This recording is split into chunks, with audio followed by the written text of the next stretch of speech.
Orbit से वापसी। जब हम ये सुनते हैं तो शायद हमारे दिमाग में एक स्पेस कैप्सूल और पैराशूट की तस्वीर आती है, पर यह कहानी सिर्फ एक लैंडिंग की नहीं है।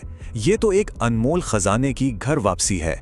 एक ऐसा खजाना जिसमें खोज, एक्सपेरिमेंट्स और इंसानियत के भविष्य का अहम डेटा भरा है। चलिए आज इस सफर के पीछे के विज्ञान को और गहराई से समझते हैं। 10 करोड़ 40 लाख मील। जरा इस नंबर के बारे में सोचिए। ये इतना बड़ा है कि कल्पना करना भी मुश्किल है ना? और नहीं, ये कोई सरकारी बजट का आंकड़ा या किसी देश की आबादी नहीं है। ये तो अंतरिक्ष में तय की गई एक जबरदस्त यात्रा की दूरी है।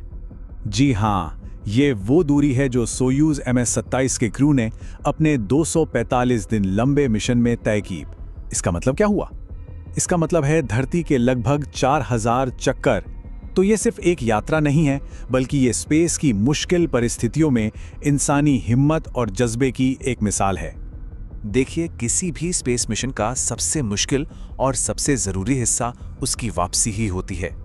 तो चलिए इस कहानी के पहले पड़ाव यानी इनकी पृथ्वी पर वापसी के प्रोसेस को थोड़ा और करीब से देखते हैं। सोयूज MS-47 की वापसी का जो पूरा प्रोसेस था ना, वो एकदम परफेक्टली प्लान किया गया था। सबसे पहले स्पेस स्टेशन से अलग होना, फिर हजारों मील प्रति घंटे की रफ्तार से धरती के वायुमंडल में दोबारा एंट्री करना, और आखिर में पैराशूट की मदद से कजाकिस्तान के विशाल मैदानों में एक सेफ और एकदम सटीक लैंडिंग। यहां गलती की गुंजाइश जीरो थी, बिल्कुल जीरो। तो इस कैप्सूल के अंदर कौन थे?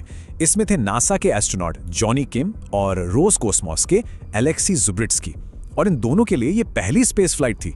जरा सोचिए कैसा महसूस हो रहा होगा। उनके साथ थे अनुभवी कॉस्मोनॉट सर्गेई राइज़ेकॉव, जिनकी ये तीसरी यात्रा थी। तो एक तरफ नया जोश और दूसरी तरफ तजुर्बा। ये क्रू एक परफेक्ट कॉम्बिनेशन था। लेकिन ये लैंडिंग, ये तो कहानी का सिर्फ एक हिस्सा है। ये मिशन इतना जरूरी क्यों है, ये समझने के लिए हमें उस जगह पर फोकस करना होगा जहां ये सब कुछ हुआ, जहां पूरे 245 दिन गुजरे। अंतर्राष्ट्रीय अंतरिक्ष स्टेशन या ISS, ये ऑर्बिट में घूमता हुआ सिर्फ मेटल का एक ढांचा नहीं है।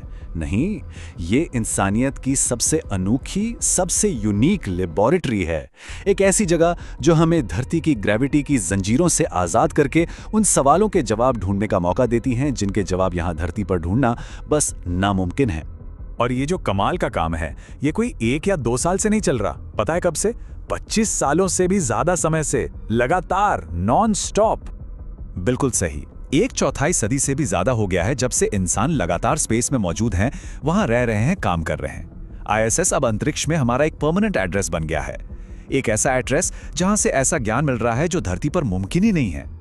तो सवाल यह है कि आखिर इस यूनिक लैब में होता क्या है? चलिए अब हम खास तौर पर एस्ट्रोनॉट जॉनी किम के किए कुछ अहम एक्सपेरिमेंट्स पर फोकस करते हैं। इससे हमें माइक्रोग्रेविटी के विज्ञान की एक दिलचस्प झलक मिलेगी। देखिए, किम की रिसर्च का एक बड़ा एरिया था टिश्यू प्रोडक्शन। अब यहां धरती पर क्या होता है? ग्रेविटी। इस ग्रेविटी की वजह से कॉम्प्लेक्स 3D टिश्यू स्ट्रक्चर्स अपने ही वजन से ढह जाते हैं। लेकिन स्पेस में, माइक्रोग्रेविटी में, वो ज्यादा नेचुरली बढ़ सकते हैं। किम ने ऐसे ही बायोप्रिंटेड टिश्यूज पर स्टडी की, और इसका आखिरी मकसद क्या है? जानकर हैरानी होगी, स्पेस में ऑर्गन्स बनाना ताकि धरती पर मरीजों का इलाज हो सके। अच्छा, उनका दूसरा काम था रोबोटिक असिस्टेंट्स को डेवलप करना। जरा इमेजिन कीजिए, एक एस्ट्रोनॉट ऑर्बिट से ही किसी दूसरे ग्रह जैसे मंगल की सतह पर एक रोवर को कंट्रोल कर रहा है। सरफेस अवतार स्टडी इसी टेक्नोलॉजी का टेस्ट था। और इसकी जरूरत क्यों है? क्योंकि जब इंसान मंगल जैसे ग्रहों पर जाएंगे तो ये रोबोटिक असिस्टेंट्स उनके हाथ और आंख बनेंगे, खतरनाक काम करेंगे, जिससे पूरा मिशन सेफ और कहीं ज्यादा असरदार हो जाएगा। और तीसरा, उन्होंने दवा को शरीर में पहुंचाने की तकनीक यानी ड्रग डिलीवरी को बेहतर बनाने पर फोकस किया। इसके लिए उन्होंने स्पेस में DNA की नकल करने वाले नैनो मटेरियल्स बनाए। अब ये सुनने में थोड़ा कॉम्प्लेक्स लग सकता है, लेकिन इसका पोटेंशियल जबरदस्त है। ये काम रीजेनरेटिव मेडिसिन और नई तरह की दवाइयों के लिए दरवाजे खोल सकता है। तो ये सारे एक्सपेरिमेंट्स, ये सारा डेटा, ये सब सिर्फ इस एक मिशन के लिए नहीं है।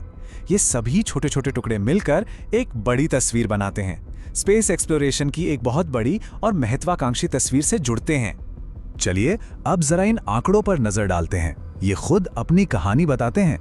245 दिन, धरती के लगभग 4000 चक्कर और 10 करोड़ मील से ज्यादा का सफर। ये नंबर्स सिर्फ मिशन का पैमाना ही नहीं बताते, बल्कि इसके पीछे जो क्रू का समर्पण है, उनकी मेहनत है, उसको भी उजागर करते हैं। और यही तो सबसे अहम बात है। आईएसएस पर किया गया हर एक एक्सपेरिमेंट, वहां से मिला हर एक डेटा पॉइंट, ये सब आर्टेमिस प्रोग्राम के जरिए चांद पर वापसी और उसके बाद मंगल पर इंसान को भेजने के हमारे अगले बड़े कदमों के लिए एक सीढ़ी है, एक स्टेपिंग स्टोन। ये आज को आने वाले कल से जोड़ता है। तो अब आखिर में एक बड़ा सवाल सामने आता है। स्पेस में 25 साल से ज्यादा रहने का तजुर्बा हमारे पास है, इतनी जबरदस्त रिसर्च हो रही है। इस सब के बाद इंसानियत का अगला कदम क्या होगा? क्या हम सच में स्पेस में ऑर्गन्स उगाएंगे या रोबोट्स की मदद से दूसरे ग्रहों को एक्सप्लोर करेंगे? जो भी हो, एक बात तो साफ है, आईएसएस पर किया गया हर एक्सपेरिमेंट हमें उस भविष्य के और करीब ले जा रहा है जहां संभावनाएं सच में असीम हैं।